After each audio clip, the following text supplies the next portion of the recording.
Eu amo visual novels. Minha primeira experiência com a mídia foi com Katawa Shoujo no fim do ensino fundamental e eu posso dizer que foi uma leitura que mudou minha vida pro melhor. Desde então eu fiquei fascinado pela mídia de livrinhos digitais com animações. Eu até tentei fazer um visual novel de minha autoria uma vez. Não deu muito certo, então infelizmente eu tive que adicionar isso pra minha lista de projetos pessoais que não foram a lugar nenhum. Infelizmente também para o mercado de visual novels não dá para recomendar qualquer visual novel para as pessoas sem ter que mostrar vários asteriscos. Ignorando que a maioria dos VNs são japoneses sem nenhuma tradução e o japonês ser uma das línguas mais complicadas de ler para quem não tem costume, até com os mais bem recebidos sempre é o problema da comunidade ser super underground ou a fanbase já estar morta pelo tempo que passou escondido no sol. Adicionada à natureza devagar de livros tradicionais onde demora bastante para a história ficar empolgante, muitas vezes descobrir um visual novel bom é como jogar um jogo de dados para ver se cai num 6 ou num 1. Você pode encontrar algo incrível ou um pedaço de fezes. Um dia eu falo dessa porcaria aqui já que não é o foco do vídeo, mas vai acontecer. Vai acontecer. Eventualmente. A maior resguarda que temos como fãs de visual novel é que os elementos de suas histórias estão lentamente se impondo em jogos mais mainstream ou se misturando com jogos de puzzle, ação e RPG para criarem combinações originais com identidade mais destacada. O que nos leva finalmente ao tópico do vídeo, Ace Attorney. Eu diria que Ace Attorney é a franquia de visual novels mais popular fora do Japão. Poderia dizer que é a Danganronpa também, mas nada depois do 2 presta e a série já terminou, então podemos ignorá-la por enquanto. Com a trilogia original sendo lançada em Game Boy Advance e depois recebendo um port em inglês para DS, Android, iOS, Wii, praticamente todo console já feito no planeta Terra, Ace Attorney virou um clássico instantâneo, com suas músicas icônicas, humor atemporal e tramas cheias de reviravoltas. O uso bem implementado da touchscreen e do microfone do DS fez com que virasse a edição definitiva da série, e recebendo a aclamação que merece. Daí veio os animes, mangás, uma live action surpreendentemente boa e um musical? Eu ainda quero entender o que o japonês vê em musical, parece que tem um pra toda franquia que existe. Porém eu não sei se essa popularidade é bem vista pela Capcom. Apesar dos jogos terem uma fanbase bem fiel, a empresa desenvolvedora é famosa por ignorar a fanbase. Seja por não dar notícias nenhuma das redes sociais ou por 3 dos jogos da franquia não terem recebido um lançamento fora do Japão.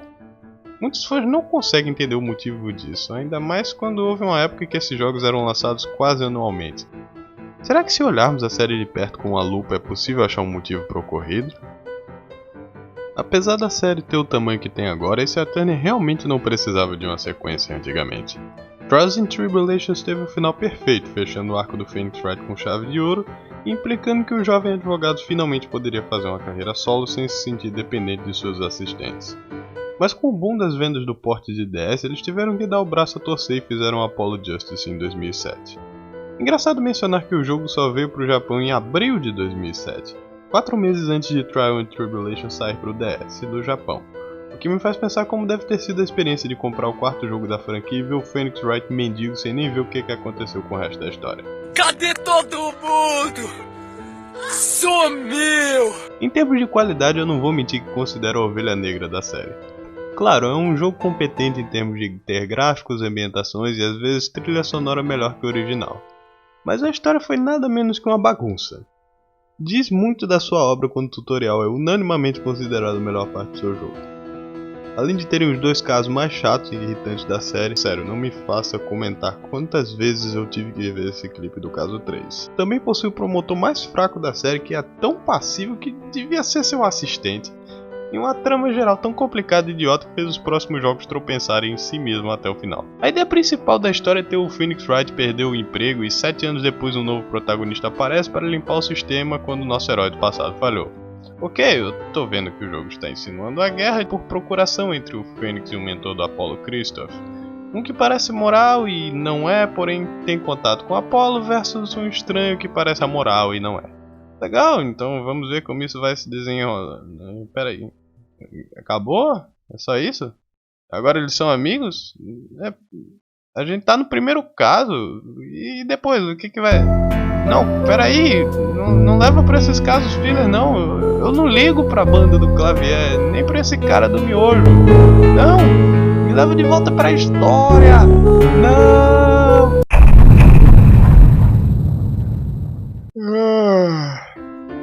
Finalmente. O caso final geralmente é o mais satisfatório de todos em Ace Attorney, então vamos ver como esse se sai. Mas quem diria, o caso final não explora nada sobre o Apollo também. É sobre o Fênix de novo. É como se eles quisessem fazer um reboot da série, só que tivessem com medo de fazer um jogo que não vendesse sem o rights no meio da história. O que é isso agora? Viagem no tempo? Como é que ele tá usando evidência do passado para ir pro futuro? Ah, uma simulação? Então por que isso está sendo mostrado se nada deve importar pro caso? Sistema de júri? Desde quando o júri importa nessa série? É o que? O Apollo é irmão da Truce? Não tinha outro caso melhor pra pôr isso no lugar dos créditos finais? Todo caso depois do 2 tem um quinto caso, mas esse não achou um lugar pra pôr na história. O Fênix vai voltar pra corte no jogo que vem. Tá, tanto faz, invalida tudo que aconteceu nesse jogo mesmo. Não é mais idiota do que fazer o vilão mais perverso da história começar a matar todo mundo porque ele perdeu num jogo de poker. Caso não tenha percebido, eu não gosto muito de Apollo Justice, então vamos logo para os próximos jogos, já que meu ponto está feito. Apollo Justice vendeu surpreendentemente bem dados os problemas do jogo, porém a bagunça da história fez com que o diretor Shutaku quisesse dar uma pausa na franquia e trabalhar em um outro projeto. Com ninguém muito confiante no que fazer com a série após ele deixar o final tão aberto, demorou cerca de 6 anos para Apollo ter uma continuação. O que tivemos durante isso foram 3 spin-offs, Ace Attorney Investigations 1 e 2 e o crossover com o Professor Layton. Eu não tenho muito o que comentar com Investigations 1, já que faz mais de 10 anos que joguei, nunca dei muita bola pro Edgeworth, mas ele tem uma fanbase grande, então eu entendo porque um jogo para ele só era interessante para alguns. Eles mantêm o nível de qualidade dos jogos passados enquanto ainda inovam as mecânicas e expandem o universo. O problema na verdade está na sequência, Gyakuten Kenji 2. Você pode notar que eu falei o nome em japonês ao invés de Investigations 2 normalmente, como eu falaria. Bem, é porque Ace Attorney Investigations 2 Prosecutor's Path nunca saiu do Japão. O que você está vendo aqui é um patch em inglês finalizado 4 anos depois do jogo ser lançado. A desculpa dada foi que o time foi desmembrado para trabalhar em outros projetos logo depois do jogo ser terminado, o que não deu tempo para uma localização própria, mas 4 anos? Não, pera, com o tempo de agora são 9 anos sem traduzir esse jogo. Pra que passar tanto tempo assim ignorando a existência dele? Ainda mais quando vocês ainda vendem ele em Android e iOS nas plataformas digitais. Eles estão aqui, só estão em japonês. Isso é dinheiro de graça que a Capcom tá sentando em cima. Ainda mais quando considerado o custo-benefício em vendas de demorar alguns meses para traduzir um jogo e a fanbase do resto do mundo dobrar o número de cópias em demanda.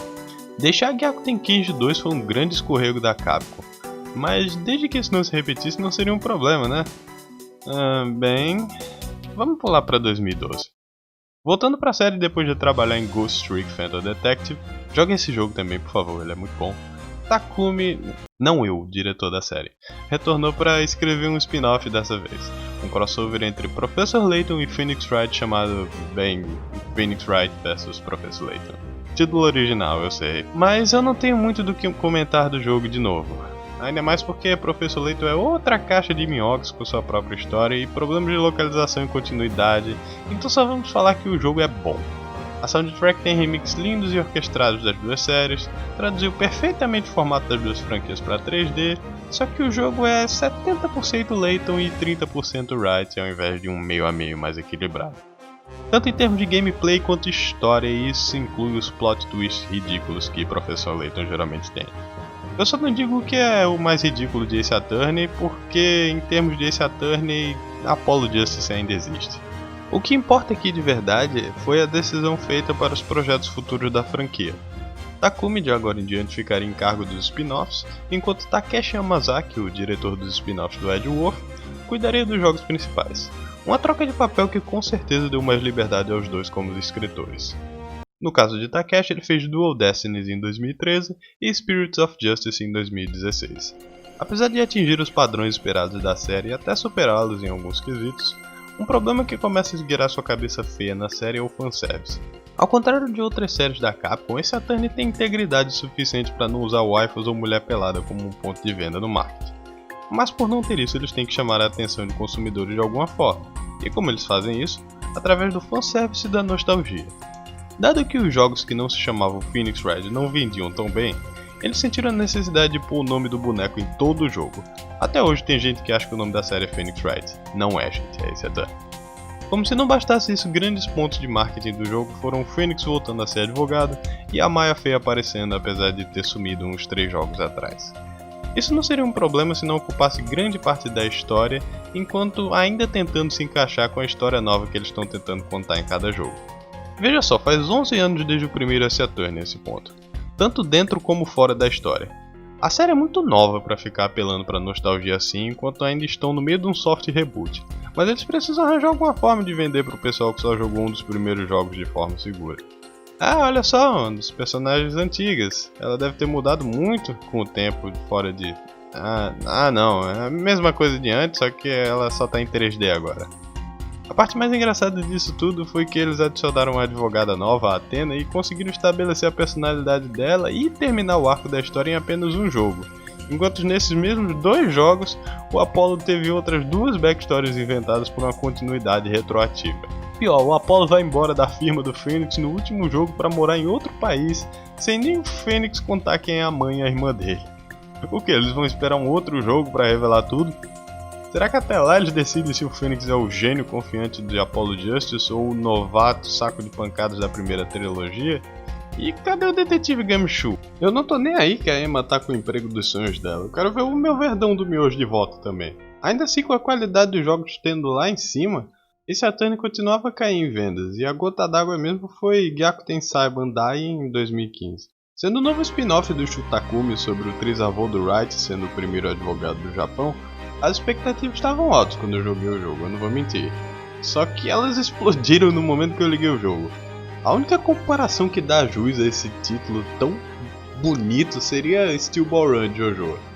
Tipo, as histórias dos personagens são bons por si só, mas quando considerado que são interpretações de personagens antigos no contexto do século XIX, dá um tom a mais de progressão de escrita na parte do Shu sem fazer um apelo para nostalgia. A estética da Inglaterra antiga, mecânica melhorada de Professor Layton de interagir com múltiplas testemunhas, a sucintez da história para introduzir personagens carismáticos e marcantes como Ryo Nosuke, assistente dele. Esse jogo tinha tudo para ser o maior sucesso da franquia. Só tem um pequeno problema com isso. Nem o Gyakuten Saiban 1, nem o 2 foram lançados para fora do Japão. De novo, eu só pude jogar o 1 por causa de que um time muito dedicado de fãs decidiu traduzir o jogo inteiro para 3DS 4 anos depois do lançamento. Deus sabe quando vão traduzir o 2 e eu tô quase aprendendo japonês fluente só para jogar. E é uma duologia, então não dá para lançar só o 1 ou só o 2 fora de ordem. Eles optaram por lançar nenhum deles, achou mais fácil. Dado o mesmo problema de Gyakuten Kenji 2, essa série nova teve as piores vendas da franquia até agora por não serem lançados externamente. E a série não teve jogos desde então. E isso realmente quebra o meu coração. Quebra o coração de qualquer fã.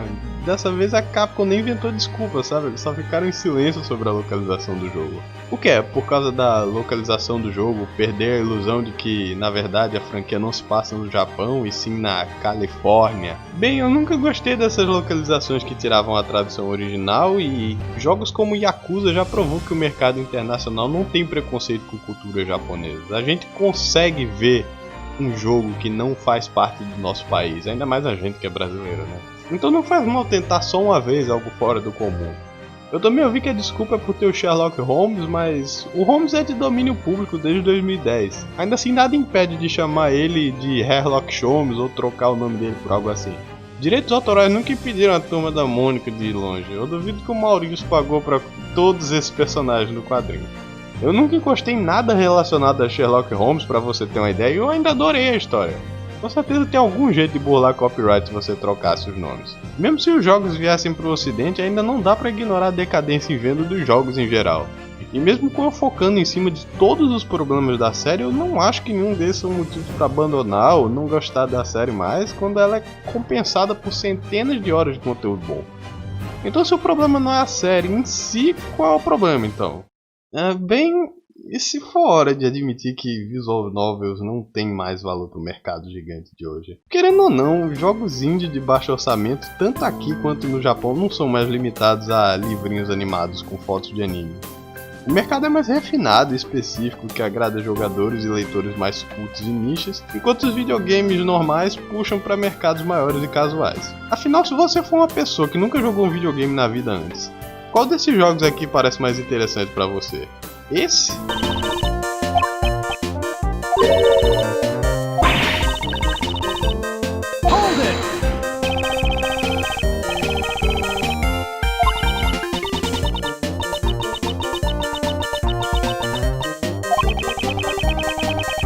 Ou esse? We better finish this quick! They fight, steal, kill. This is humanity in its purest form.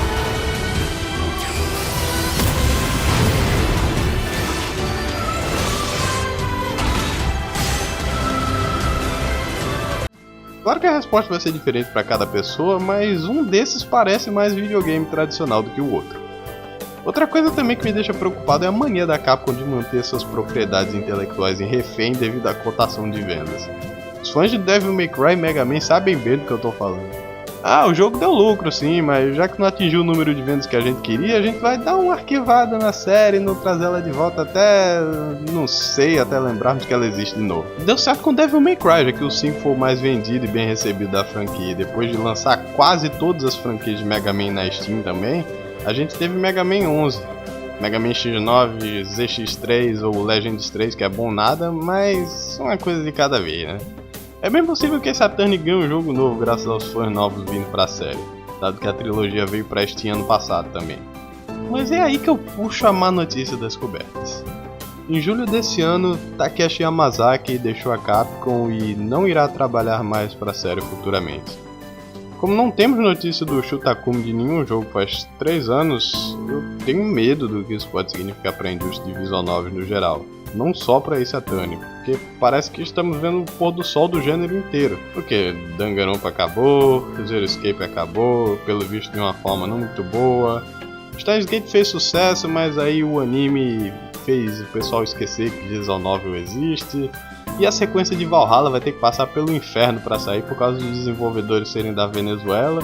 E a situação empresarial deles nessa situação deve ser o purgatório na Terra. Talvez se os planetas se alinharem e todas as estrelas brilharem na Capcom, teremos um último jogo como grande finale da franquia, que vai fazer o mercado de visual novel renascer nos olhos dos gamers. Mas eu duvido bastante. Esse Attorney é o gato de Schrödinger da Capcom.